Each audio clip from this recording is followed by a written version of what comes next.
Yeah, but we actually set the whole show up in the first season to have a dojo versus dojo rivalry. So, in a lot of ways, the first season was sort of a preamble to what this season is, and there's just a lot more potential for explosive scenes now that there's two dojos.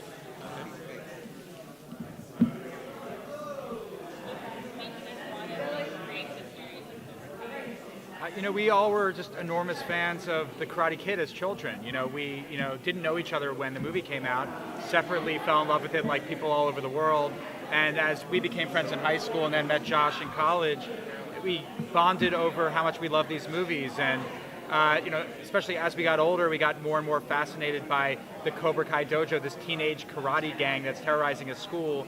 And we thought there'd be something kind of hilarious about that, but also an opportunity to sort of tell a story about what happens to the bully from high school and, where did he come from? And, as we got to do this as a TV show and have 10 episodes, we got to explore the characters from the past and create a whole new generation of Karate Kids that, a younger generation can connect with. What do you think makes this story immortal to a degree?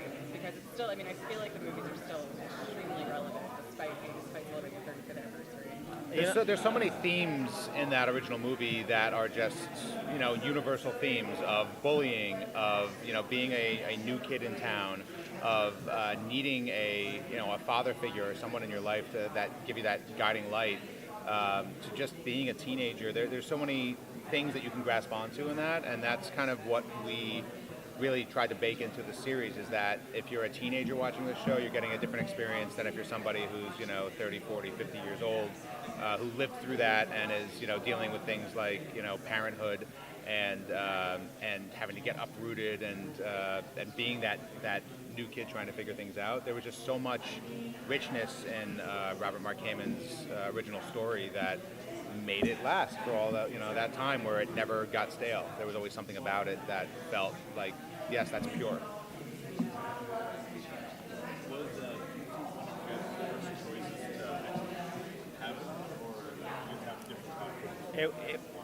We had no idea. There's constantly new, platforms and channels, and popping up.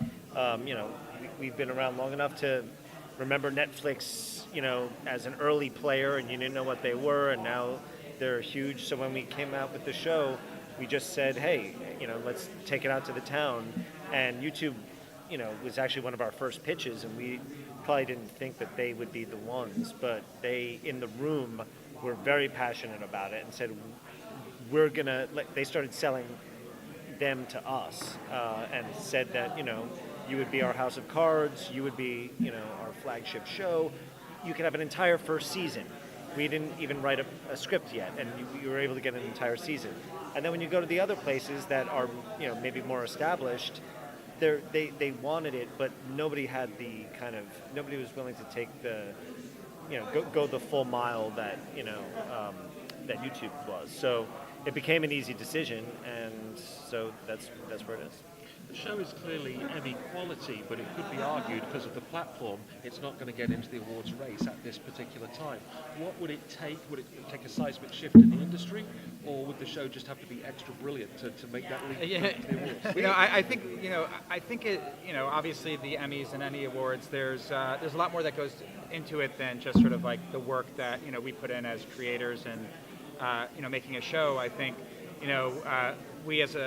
we and YouTube as a platform, they do their best to get the word out, but some of these other platforms have immense amount of money that they're putting into their Emmy campaigns, and our hope is that people will continue to find the show.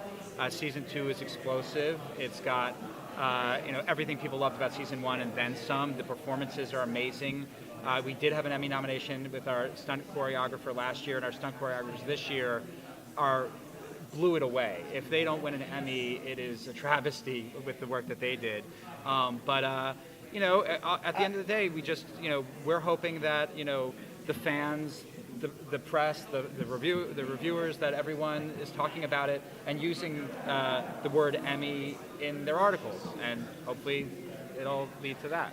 It's it's just, it adds to the underdog story of this the show itself, and so we just nothing's given to us, everything's earned. We try our best to make a show that we would like, and you can't control what the Academy or Emmy voters do in terms of their platforms. Do you ever think of the reaction that you're going to get, especially getting a rise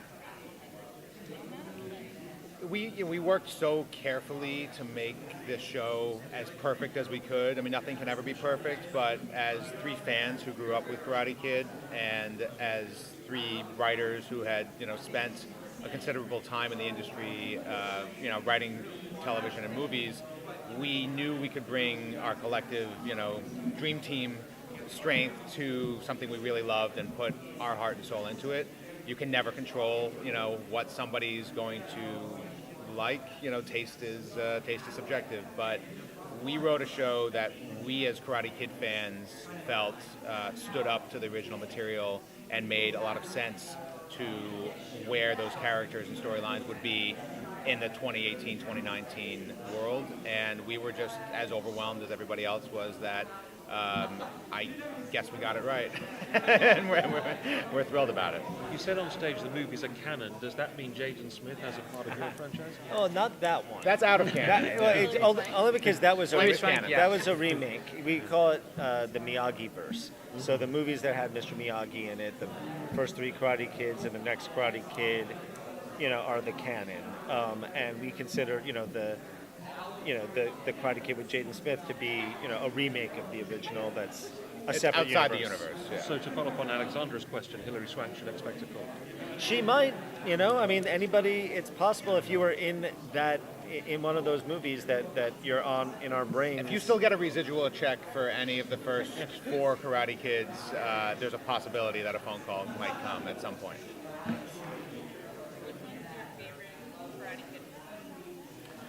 It's funny because, I mean, I'm sure the easy answer is the original. It started the whole thing. It is I think everybody it's going to win for the best movie. But, listen, I watched the second one a lot, and the third one, which is, in many ways the most ridiculous of all of them, is, it's just fun. There's something about all these movies and Pat Morita in it that, like, I don't care how silly the story is.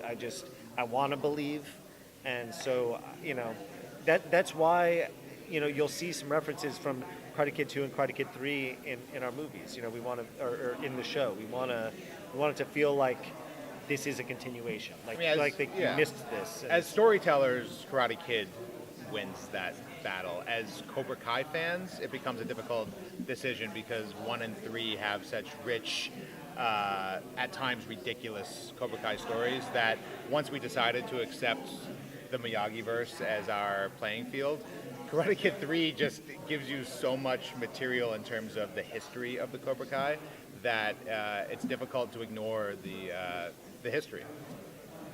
As fans of the films, what was your biggest geek out moment when you were doing it? Was it recreating the tournament? Was it a person coming back? It's a never-ending series of surreal experiences making this show. What is it going to be? Is it going to be seeing that yellow 1947 Ford that Mr. Miyagi gave Daniel? Is it going to be seeing the Miyagi house? Is it just hanging out with Marty Cove? I mean, all of those things for me. It's a series of crazy. geek outs. I mean, Yeah. season 1 especially, the 3 of us would be on set at times, and we would each have a moment of just kind of being outside of ourselves, and we would call it, we're having a Karate Kid moment, because you're suddenly standing with the actor in a set that's designed to look exactly like a set that we've seen in the movie. It's like you've stepped into the movie. It's bizarre. For me, it was, though, when we filmed the end of episode 105, Counterbalance, and Ralph put on his headband and gi for the first time.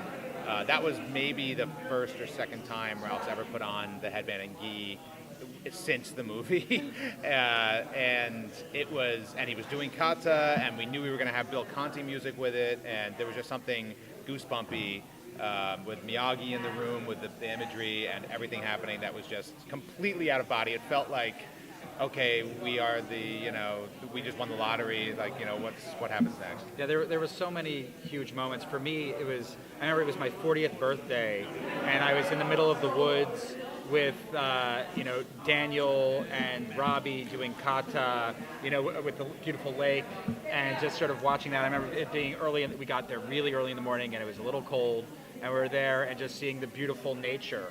That was something that was a big part of the Karate Kid movies, and that was one of the opportunities we had to have that kind of a beautiful backdrop. And for me, as somebody who's turning 40, to be like, childhood me wouldn't believe that this is where I was on my 40th birthday. All right. Awesome. Thank you, guys. Thank you.